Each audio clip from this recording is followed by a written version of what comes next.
খুব ভয়ানক অবস্থা। একটা লাইভে দেখ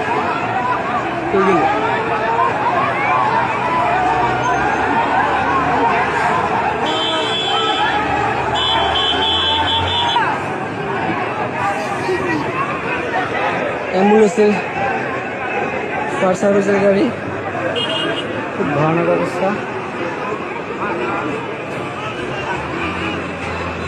গাজীপুর চৌরাস্তা ঢাকা রোডের পশ্চিম পাশে জোবেদা টাওয়ারের সাথে আগুন লাগছে।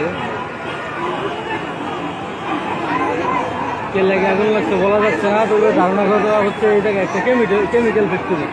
সামনে মেন রোডের সাথে মার্কেট দোকান, পিছনে হচ্ছে কেমিক্যাল ফ্যাক্টরি।